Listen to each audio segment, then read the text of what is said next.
Hello everyone. Class 12th English की book flamingo की poetries को हम आज डिस्कस करते हैं। सबसे पहले लेते हैं हम जो पोएम दी हुई है माय मदर एट 66 और इसके क्वेश्चन हमने क्वेश्चन बैंक से लिए हैं। तो पहला क्वेश्चन है what is the kind of pain and ache that the poet feels. तो पोएट को किस तरह का दर्द होता है। आंसर है when the poet sees corpse like face of her mother she realizes that her mother has grown old and her end is near. यहाँ क्या होता है जब पोएट अपनी मदर के साथ में कार में जाते हैं एयरपोर्ट के लिए, तब उनकी मदर सोने लगती हैं और अचानक से जो है उनका मुंह उसको ऐसा लगता है जैसे डेड बॉडी जैसा, कॉप्स मीन्स डेड बॉडी जैसा। तो उस फेस को देखकर उन्हें रियलाइज़ होता है कि उनकी जो मदर है वो बूढ़ी हो गई हैं और उनका जो एंड है वो करीब है, यानी उनकी डेथ भी हो सकती है क्योंकि 66 एज हो गई थी। और अब सेकंड क्वेश्चन है why are the young trees described as sprinting.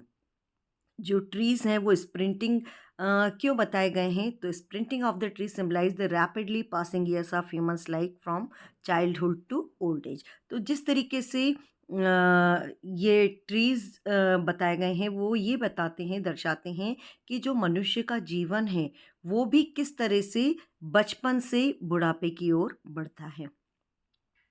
अगला है why has the poet brought in the image of the merry children spilling out their homes.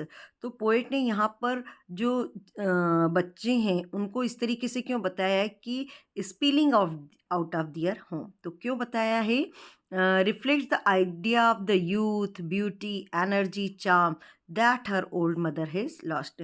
तो जिस तरीके से उनके घर से ये बच्चे निकल गए हैं तो वो ये चीज़ बताना चाहते हैं कि जो उनकी मदर हैं, जो यहाँ पर हमारी पोएटेस है वो ये बताना चाहती है कि जिस तरह से उनकी वो मदर हैं उनके भी यूथ ब्यूटी एनर्जी चार्म जो कि एक यंग एज में हुआ करता है वो उनकी ओल्ड एज में जो है उनकी मदर को जो है वो सब चीज़ें ये उनकी ख़त्म हो गई, उनकी ब्यूटी उनकी एनर्जी चार्म और यूथ तो नेचुरली यूथ तो ख़त्म हो ही चुका है, तो ये सब चीज़ें उनकी खो चुकी हैं। Question number 4 why has the mother been compare to the late winter's moon. तो मदर को यहाँ पर पोइटेस ने लेट विंटर मून से क्यों डिस्क्राइब किया है।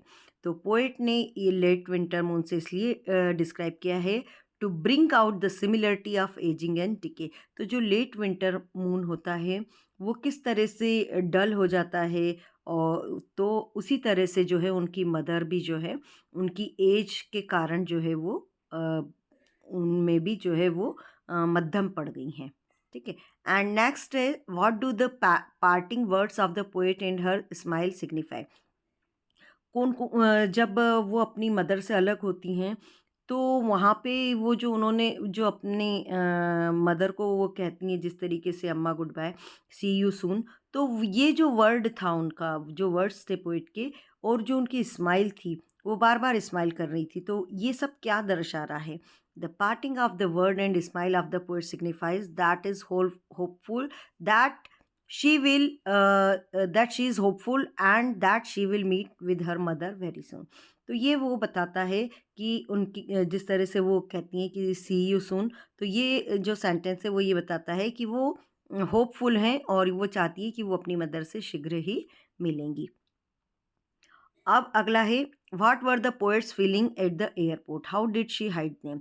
पोएट की फीलिंग क्या थी एयरपोर्ट पे और उसने उनको किस तरह से छिपाया।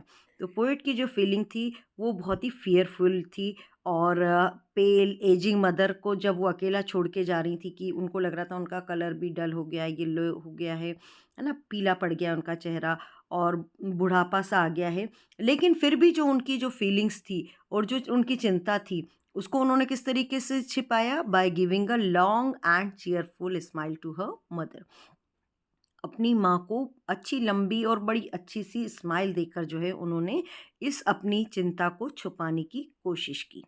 Question number 7 how does the poet try to put away the thought of her ageing mother while driving to Kochi airport. तो जब एयरपोर्ट की तरफ जा रहे थे तो उन्होंने किस तरीके से अपनी माँ के लिए जो थॉट्स थे उसको छिपाया। She tried to put away the sad thoughts about her ageing mother by looking out of the car at the sprinting trees and merry children. तो वो जब उनको चिंता लगने लगी तो उन्होंने उस थॉट को छुपाने के लिए जो कार थी उसकी विंडो से वो बाहर देखने लग गई स्प्रिंटिंग ट्रीज़ की तरफ, और जो बच्चे खुश दिखाई दे रहे थे वो उनकी तरफ देखने लगी। तो इस तरह से क्वेश्चन बैंक में जो क्वेश्चंस दिए हैं वो हमने कंप्लीट कर लिए हैं। होप ये आपके लिए बहुत ही यूज़फुल रहेंगे और ये परफेक्ट आंसर हैं। आप बिना किसी हेजिटेशन के इनको याद कर सकते हैं।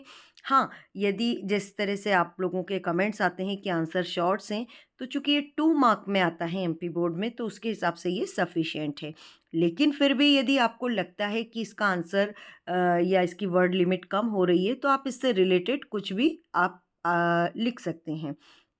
और जो मेन आंसर है वो तो यही रहेगा। पहले आप ये लिख दीजिए, फिर आपको अगर लग रहा है कि लेंथ कम है तो आप थोड़ा-सा उस क्वेश्चन से रिलेटेड कुछ जो भी आपकी एडिशनल इन्फॉर्मेशन है उनको आप ऐड कर सकते हैं।